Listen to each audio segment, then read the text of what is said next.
C'est une loi qui est toujours attendue. 11 ans après la Constitution de 2011, il n'existe toujours aucune loi sur les conflits d'intérêts. Et pourtant, la Constitution elle-même prévoit de sanctionner les acteurs du conflit d'intérêts.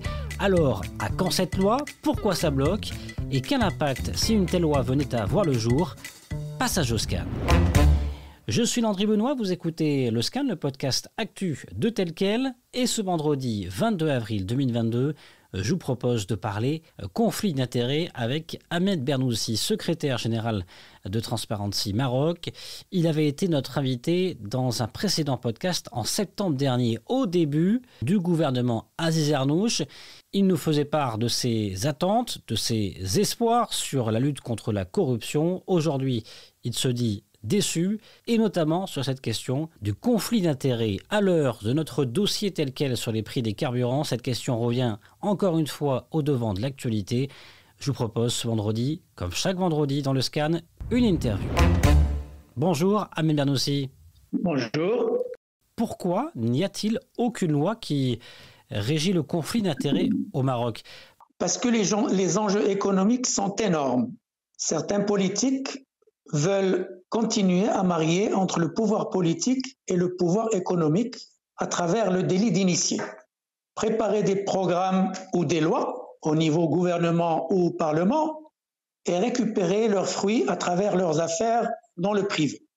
En rappelant que la Constitution de 2011 avait prévu la régulation du conflit d'intérêts, donc ça fait déjà 10 ans, suite aux manifestations de citoyens qui sont descendus dans la rue pour la lutte contre la corruption et l'économie de rang.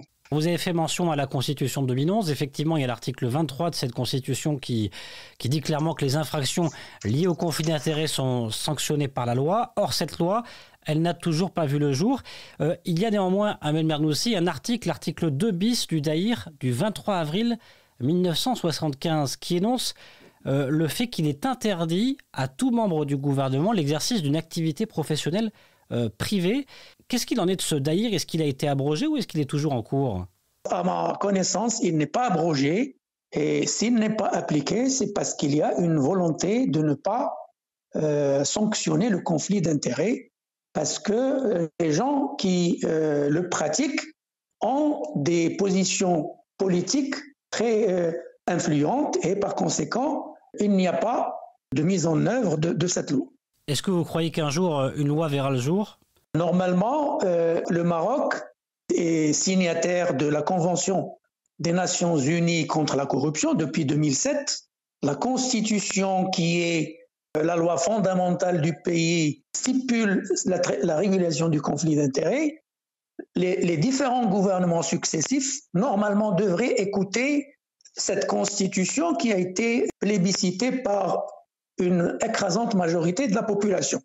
Ça veut dire que les gouvernements successifs, et en particulier ce gouvernement, qui n'a encore rien fait en matière de projet de loi, ne veulent pas écouter la volonté populaire. Ahmed Bernoussi, à quoi pourrait ressembler cette loi au Maroc, ses modalités d'application selon vous ? Normalement, elle peut être intégrée par exemple au code pénal, comme le projet de criminalisation de l'enrichissement illicite, qui a malheureusement été retiré du Parlement par ce gouvernement actuel, espérant qu'il ne va pas trop tarder à le remettre à la discussion du Parlement et qu'il le révise en incluant, par exemple, la question de la régulation du conflit d'intérêts. Sinon, on peut avoir une loi indépendante du code pénal parce que effectivement le conflit d'intérêts mérite beaucoup de détails. Le conflit d'intérêts selon les secteurs peut varier et également il faut une régulation des lobbies parce que qui dit conflit d'intérêts dit lobby et par conséquent il faut aussi réguler les conflits, plutôt les lobbies au Maroc. Loi qui n'existe pas encore.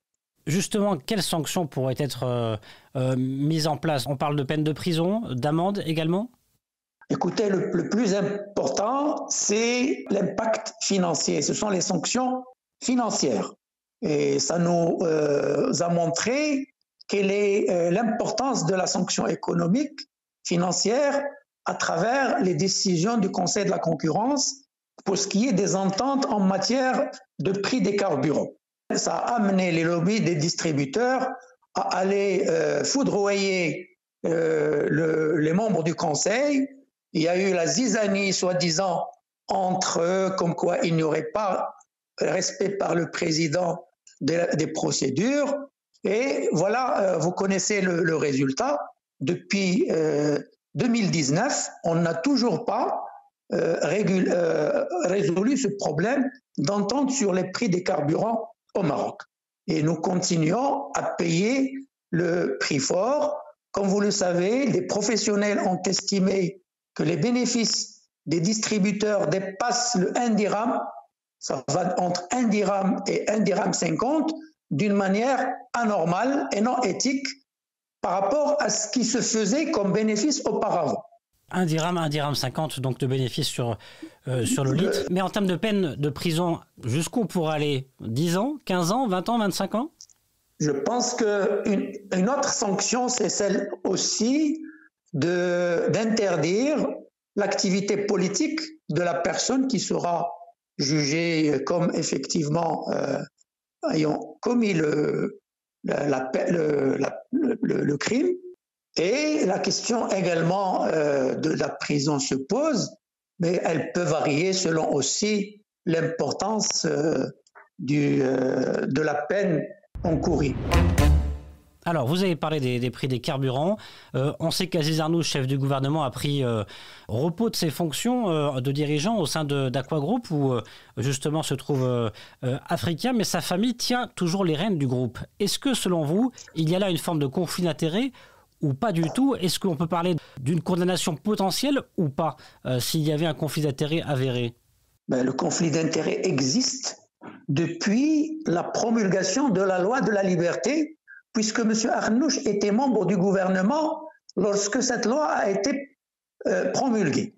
Donc, il savait très bien qu'il était acteur dans les carburants et le gaz, et par conséquent, il aurait normalement, en tout politique qui tient à éviter le conflit d'intérêts, à s'opposer à cette loi, ou du moins demander à ce qu'il y ait des garde-fous, à ce qu'il y ait des organismes de contrôle.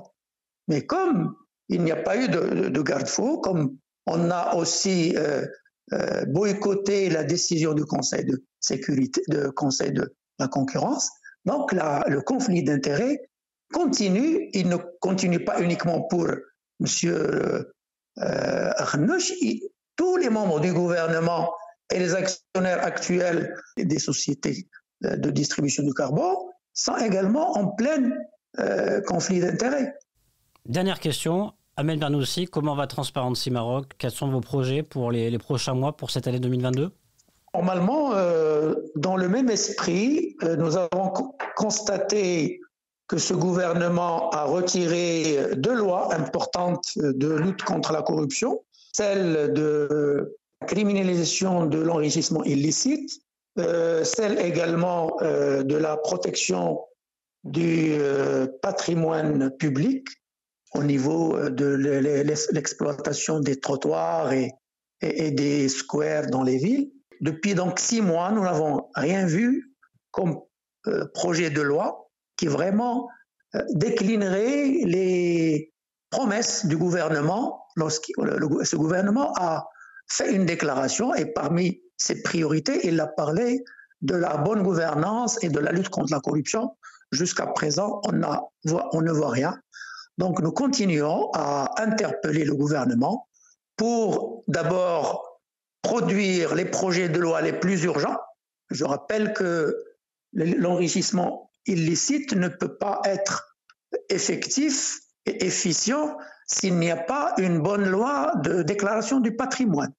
La loi de déclaration actuelle des patrimoines au Maroc est inopérante sur plusieurs aspects. Donc il y a nécessairement tout un corpus réglementaire qui doit être produit pour une vraie action de lutte contre la corruption au Maroc.